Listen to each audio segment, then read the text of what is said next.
아침에 나로 주의 인자한 말씀을 듣게 하소서. 성도 여러분 안녕하세요. 목요일입니다.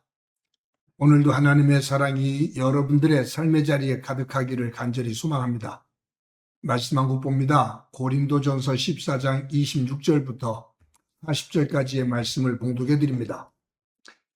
그런즉 형제들아 어찌할까? 너희가 모일 때에 각각 찬송시도 있으며 가르치는 말씀도 있으며 계시도 있으며 방언도 있으며 통역함도 있나니 모든 것을 모든 덕을 세우기 위하여 하라. 만일 누가 방언으로 말하거든 두 사람이나 많아야 세 사람이 차례를 따라하고 한 사람이 통역할 것이요. 만일 통역하는 자가 없으면 교회에서 잠잠하고 자기와 하나님께 말할 것이요. 예언하는 자는 둘이나 셋이나 말하고 다른 이는 분별할 것이요. 만일 곁에 앉아있는 다른 이에게 계시가 있으면 먼저 하던 자는 잠잠할지니라. 너희는 다 모든 사람으로 배우게 하고 모든 사람으로 권면을 받게 하기 위하여 하나씩 하나씩 예언할 수 있느니라. 예언하는 자들의 영은 예언하는 자들에게 제재를 받나니 하나님은 무질서의 하나님이 아니시요 오직 화평의 하나님이시니라.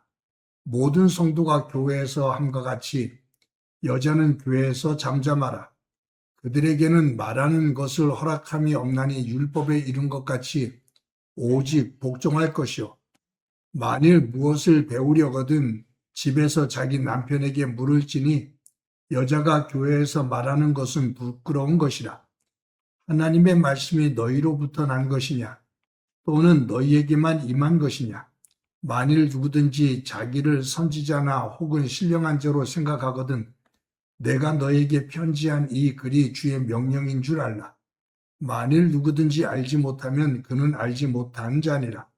그런즉 내 형제들아 예언하기를 사모하며 방언하기를 금하지 말라. 모든 것을 품위 있게 하고 질서 있게 하라. 아멘.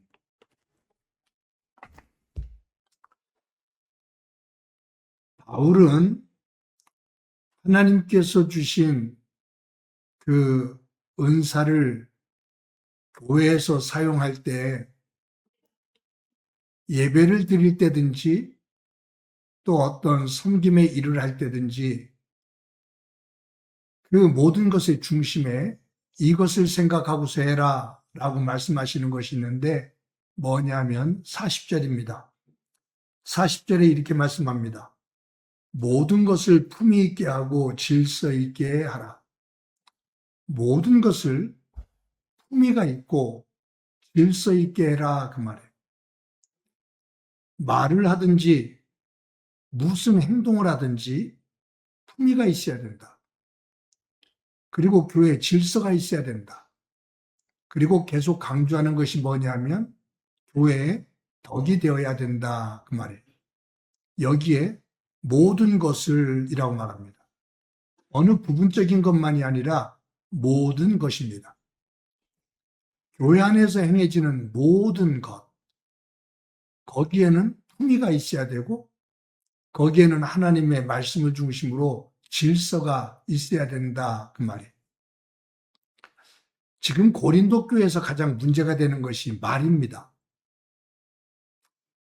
예배를 드리면서 방언으로 하면서 무질서가 만들어지는 것, 하나님이 나에게 이것을 말씀하셨어 라고 말하면서 사람들이 예언을 하는데 그 예언을 각자 하면서 서로 다투듯이 경쟁하듯이 하는 거예요.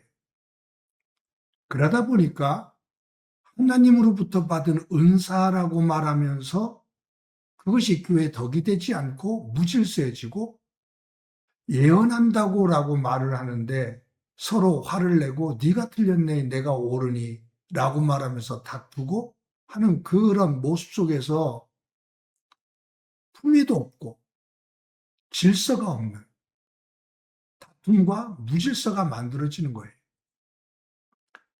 여러분 이런 삼사라는 말이 있죠. 한 번 말할 때 3번 생각을 해라 그 말이에요. 심사숙고해라 그 말이에요. 3번 생각하는 것이 무엇이냐면 이 말이 지금 상대방을 유익하게 하는가? 나랑 말하고 있는데 이 말이 상대방에게 유익이 되는 말인가? 또 한 가지는 뭐냐면 이 말이 나에게도 유익한가라는 거예요. 또 한 가지는 나와 상대방이 이야기를 하는데 여기에 3자에 대해서 이야기를 하면 두 사람 사이에서 나오는 제3자, 또 다른 사람, 그 대상이 이 말을 들으면 유익한가라는 거예요. 여기에 기독교인들은 더 생각해야 될 것이 있습니다. 그것이 뭐냐 하면 내가 하는 말, 우리가 서로 하는 말이 하나님께 영광이 되는가라는 거예요. 더 할 것은 뭐냐 하면 이것이 이 말이 교회에 덕이 되는가, 유익이 되는가 하는 말. 그러면 너무 말할 때 힘들고 복잡하다고요. 맞아요. 말할 때 힘이 들어야 됩니다. 한마디 한마디 할 때 좀 생각하고 말해야 돼요. 생각 없이 툭툭 내뱉고 생각 없이 그냥 뒷담화하고 하다 보니까 그런 말이 화근이 되어서 관계가 깨지고 교회 분란이 만들어지는 거죠.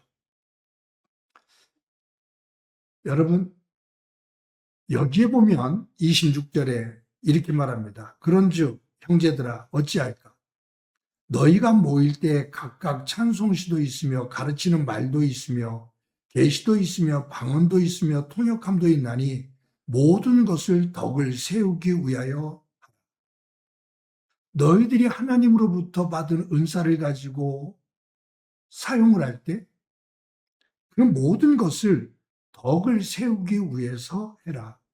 덕이 되지 않는다면 교회에 유익이 되지 않고 덕이 되지 않는다면 하지 말아라. 그 말. 여러분, 성경에서 사탄이 임해서 사탄이 유혹을 하고 사탄이 시험을 해서 거기에 넘어지는 사람들을 보셔요. 사탄에 의해서 유혹을 받고 넘어지는 사람들의 언어와 그들의 행동을 보셔요.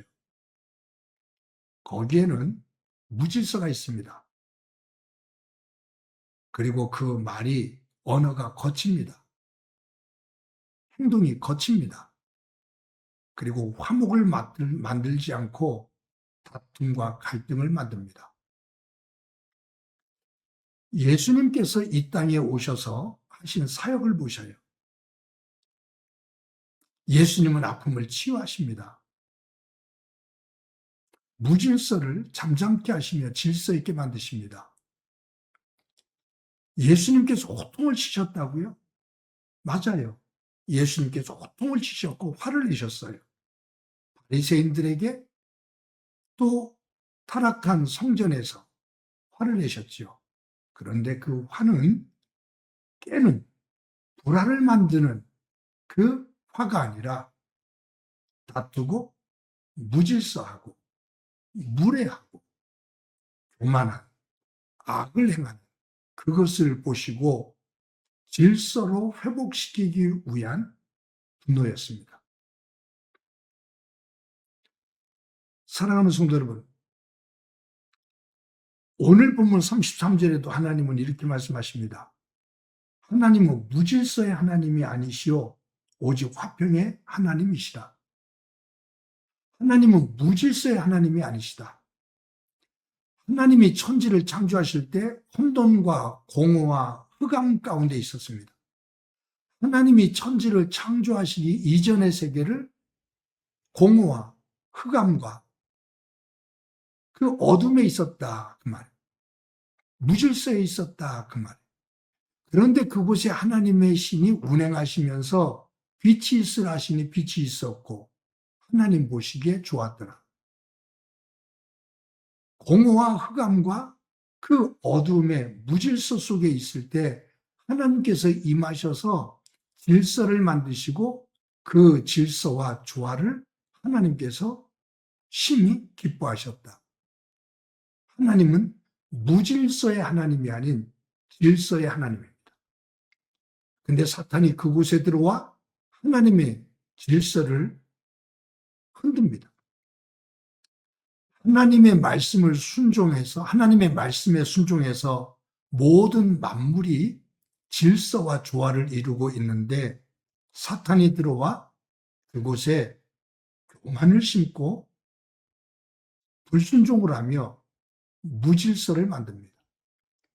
그것이 아담과 하와가 에덴에서 추방되어지고 그들끼리 서로 다투고 가인이 아벨을 죽이고 하는 그러한 무질서의 모습이 만들어지는 거죠. 그런 곳에 예수님께서 오셔서 다시 순종을 통해서 질서의 세계로 회복시키시는 것, 그것이 구원의 내용입니다. 하나님의 말씀을 중심으로 질서로 회복시키는 것, 그곳에 가장 중요한 것은 순종이죠. 그래서 예수님께서는 죽기까지 낮아지시면서 하나님 아버지의 말씀에 순종하십니다. 그래서 십자가 위에서 마지막 하신 말씀이 다 이루었다. 아버지가 뜻하는 바를 순종함으로 다 이루었다. 그곳에서 하나님의 나라, 그 나라가 완성이 되는 것이죠. 사랑하는 성도 여러분, 하나님께서 세워주신 가정, 하나님께서 세워주신 교회, 이 두 기관은 하나님의 말씀 앞에 엎드릴 때 복의 통로가 됩니다. 아담과 하와가 하나님의 말씀 앞에 순종할 때 아담이 하와를 향해서, 하와가 아담을 향해서 서로 사랑을 고백하며 아름다운 복의 근원이 되어지는 가정을 이루었고요. 교회가 성령님을 중심으로 하나가 되었을 때 그곳에 성령의 역사함 속에서 내 것을 내 것으로 여기지 않고 함께 공유하는 초대교회의 아름다운 모습이 나왔습니다. 그런데 이곳에 사탄이 들어오게 되고 사람의 교만이 싹트면서 자신을 드러내려고 할 때 그 질서가 깨지면서 혼돈이 생긴 거죠.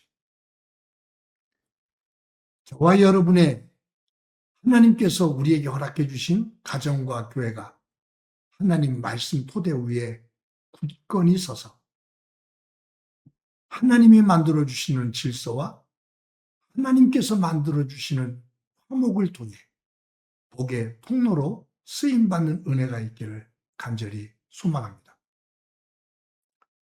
다시 한번 오늘 본문 가운데 40절 말씀, 모든 것을 품위 있게 하고 질서 있게 하라. 즉 하나님으로부터 받은 은혜, 그 은사를 가지고 무엇을 하든지 그리스도인다운 품위가 있어야 된다. 그리고 질서가 있어야 된다. 그 말이에요. 그래서 오늘 본문에서 그 말씀 하시잖아요. 너희들이 방언할 때 두세 사람이 서로 순서에 따라서 해라.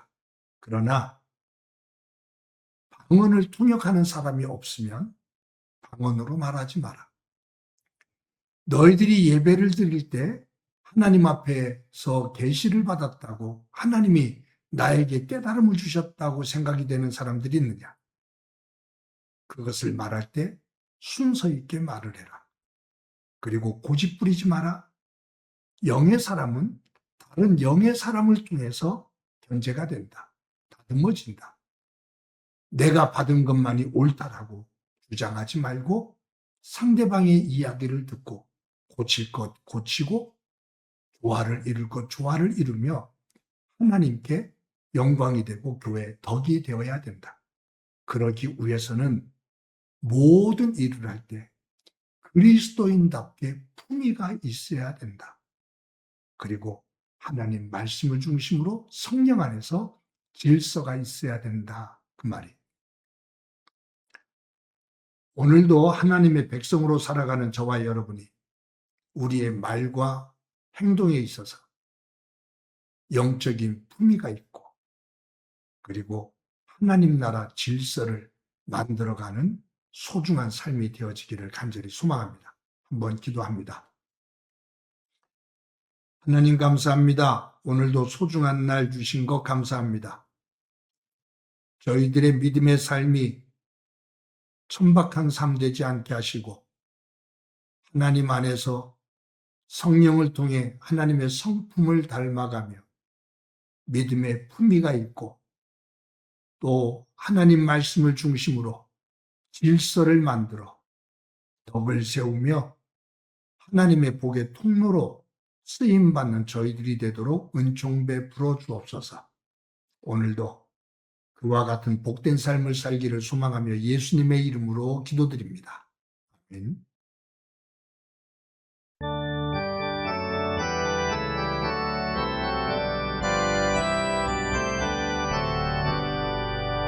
내 주